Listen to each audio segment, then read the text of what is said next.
The year was 1919. Woodrow Wilson was president. A stamp was 3 cents. A loaf of bread cost you 9 cents. And on January 18th of that year, Adolphus Thaddeus Watson was born in Clarendon, Arkansas, into a society where African Americans were marginalized by segregation. Watson was raised by his Aunt Fannie Trent, a proud woman born into slavery. Did she remember when she became free? Yeah, she remember when they said they were free, but it didn't mean too much. And she couldn't read or write.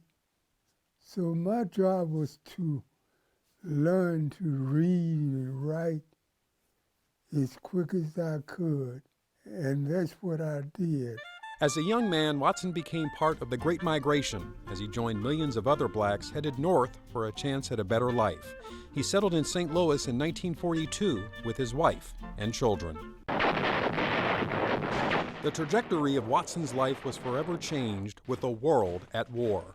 In 1944, Watson, by now the father of 3, was drafted into the United States Army. America's military was not exempt from the world of Jim Crow. In World War II, the United States had 2 armies, a black army and a white army. You understand that? As Watson went through basic training, preparing to fight for a country that practiced intolerance based on ignorance, the question would always come up: how can you fight for a nation where the color of your skin dictates so much? Watson's thoughts on the matter spoke volumes about his character and integrity. I tell you, one day we would sit down with our white brothers and talk with them and try to make them understand this is the only home we know anything about now. This was your home? This is our home. In 1944, Private First Class Watson and the members of the all-black 351st Artillery Unit boarded the Queen Elizabeth, headed for the United Kingdom. Upon arrival, the man raised by a former slave experienced something he had never known: freedom. Scotland wasn't segregated at all. I tell you what, you felt good about it because we had never saw these things happen. Winter 1944 was fast approaching, and the future of mankind hung in the balance. As the Allies prepared to fight what would prove to be the decisive battles in World War II, black soldiers faced the unthinkable. As if the Waffen-SS and Luftwaffe weren't enough to worry about, African Americans had to deal with even more hostility from their own countrymen. The white soldiers hated us so bad. American soldiers? Yeah, American soldiers. How did they treat you? We fought. Physically? Yeah. But Watson and countless other African Americans answered the call to duty, and in late 1944, the 351st found themselves in the Ardennes Forest in northeast France.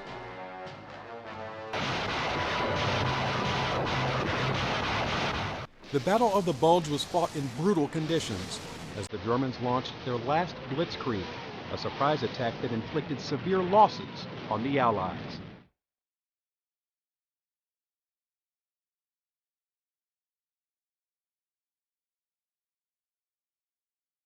"75 years later, a man who was there, a man who fought bravely under the American flag, still has difficulty talking about the experience. It's just like a nightmare. You ever had a nightmare and you wake up that morning and you didn't believe it happened? That was the beginning.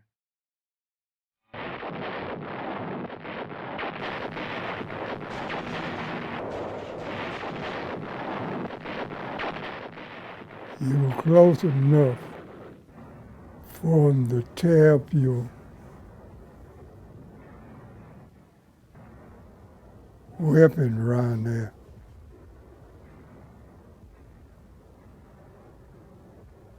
And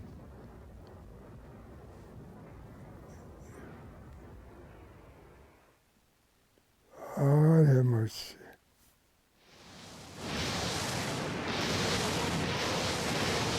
Watson routinely bled from his ears because of the intense concussions from artillery. You couldn't put nothing to hear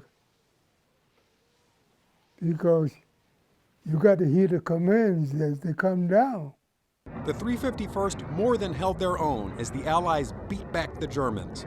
Private First Class Watson earned 2 Bronze Stars for his service.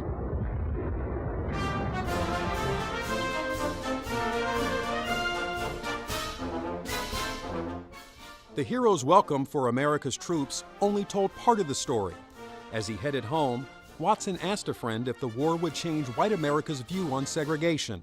The answer was sobering. They're going to feel like they owe you something, and they ain't going to want to give it to you. Indeed, it would be another 20 years before President Johnson signed the Civil Rights Act. This Civil Rights Act is a challenge to all of us to go to work in our communities and our states, in our homes and in our hearts, to eliminate the last vestiges of injustice. But segregation did not stop Watson from working in construction for 31 years while raising 6 children with his wife, Lurleen.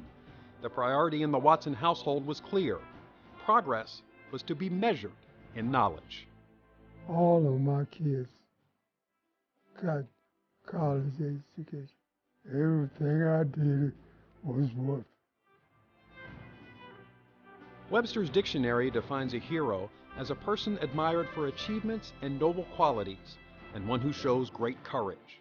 A black man born 100 years ago, raised by a former slave who fought for his country and paved the way for an entire generation to lead a better life, certainly qualifies.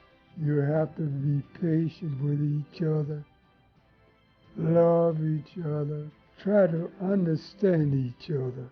Many who know the story of Adolphus Thaddeus Watson approach him to only say 2 words: thank you. I want to thank them for remembering and caring, because I appreciate it.